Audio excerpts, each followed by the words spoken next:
সুপ্রিয় দর্শক, আসসালামু আলাইকুম। স্বাগত জানাচ্ছি ভয়েস অফ টাঙ্গাইল বাংলার পক্ষ থেকে। আমি এসালম। দর্শক, আমি এই মুহূর্তে আছি টাঙ্গাইলের দেলদুয়ার উপজেলার এলাচিপুর পশ্চিমপাড়াতে।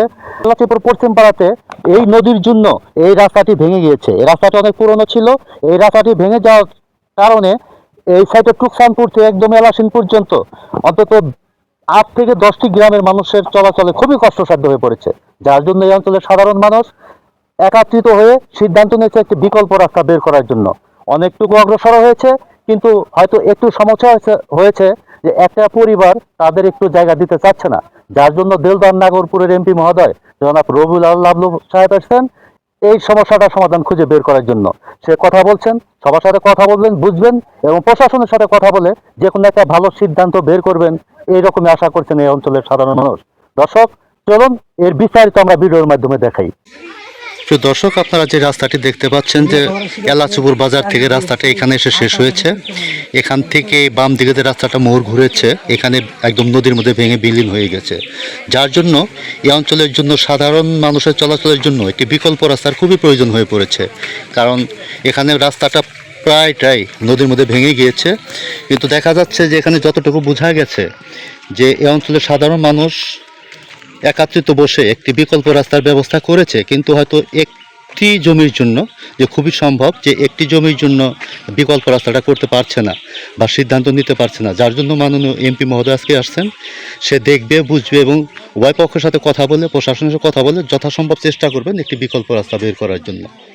যতটুকু বোঝা যাচ্ছে রাস্তার প্রায়টুকুই ভেঙে পড়েছে নদীর মধ্যে। যার জন্য এই অঞ্চলের সাধারণ মানুষের চলাচলে খুবই কষ্ট হচ্ছে। বিশেষ করে এলাচিপুর থেকে এদিক দিয়ে টুকসানপুর বাজার হয়ে এলাসিন পর্যন্ত যে রাস্তাটা গিয়েছে, এই রাস্তা দিয়ে সারাদিন অনেক সাধারণ মানুষ চলাচল করে। তাদের প্রত্যেকের জন্য খুবই সমস্যা হয়ে পড়েছে। আমি যে আপনাদের রাস্তাটা কিছুক্ষণ আগে ওই পাশ থেকে দেখেছি যে দিক দিয়ে রাস্তাটা ছিল, রাস্তাটা ভেঙে একদম শেষ হয়ে গেছে। যার জন্য একটি বিকল্প রাস্তার প্রয়োজন। সেই বিকল্প রাস্তার জন্য এই অঞ্চলের মানুষ একটু জায়গা নির্ধারণ করেছে, কিন্তু একটি রাস্তার জন্য, অর্থাৎ একজনে একটু জমিটা দিতে চাচ্ছেন না। যার জন্য রাস্তাটা বন্ধ হয়েছে। এই জন্য মাননীয় এমপি মহোদয় আসছেন। সে চেষ্টা করবেন যাতে সুস্থ একটা সমাধান খুঁজে বের করা যায়। প্রিয় দর্শক, কিছুক্ষণ আগে আমি যে কথাটা বলেছিলাম যে নতুন যে বিকল্প রাস্তাটার চিন্তা ভাবনা করছে এলাকার সাধারণ মানুষ, সেই রাস্তাটা কোন দিক দিয়ে নেওয়া হচ্ছে সেটা আপনাদের আমি দেখাবো। এই দেখুন, এই যে পুরনো রাস্তা ওর সামনে থেকেই নদীর জন্য ভেঙে গিয়েছে। যার জন্য বিকল্প হিসাবে এলাকার মানুষ এই দিক দিয়ে, এই যে লাল নিশানগারা দেখতে পাচ্ছেন, এই দিক দিয়ে নতুন রাস্তাটা নিতে যাচ্ছে। আমি যতটুকু সম্ভব আপনাদের দেখাচ্ছি যে কোন দিক দিয়ে নতুন রাস্তাটা নিতে যাচ্ছে। এই যে আমি নামতেছি, এই দিক দিয়ে নতুন রাস্তাটা নিতে যাচ্ছে এলাকার সাধারণ মানুষ। অবশ্য এলাকার সাধারণ মানুষ যতটুকু চিন্তা ভাবনা করেছে এবং তারা সবাই মিলে, কয়েক গ্রামের মানুষ মিলে এবং এই জমিগুলো যাদের, তারা সবাই বসে সিদ্ধান্ত নিয়েছে যে হ্যাঁ এই দিক দিয়ে নতুন রাস্তা নেবে এবং কাজটা মোটামুটি বেশ ভালো অগ্রসর হয়েছে। কিন্তু সমস্যা হয়েছে এই দিক দিয়ে যাদের জমিটা আছে তারা সহজভাবে দিয়েছে। ওই যে আপনারা দেখতে পাচ্ছেন যে লাল নিশানগারা, তারা সহজভাবে দিয়েছে। কিন্তু ওই যে লাস্ট পর্যন্ত যেটা দেখা যাচ্ছে লাল নিশান এবং ওই যে কিছু গাছ দেখা যাচ্ছে, ওই দিক দিয়ে যাদের জমিটা পড়েছে, শুধু একবারই কিছু জমি পড়েছে, তারা দিতে চাচ্ছে না। তারা দিতে চাচ্ছে না বিধায়ী রাস্তাটা আটকে আছে।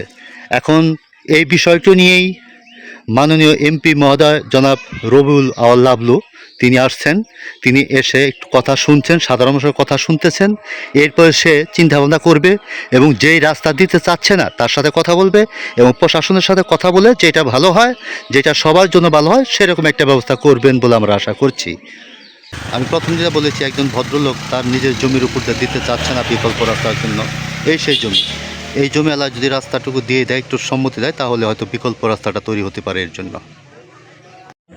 বন্ধুরা, দেশ এবং দেশের বাইরে যে যেখান থেকে এতক্ষণ আমার সাথে ছিলেন, সবাইকে আন্তরিক অভিনন্দন জানিয়ে এখানে বিদায় নিচ্ছি। সবাই ভালো থাকবেন, সুস্থ থাকবেন।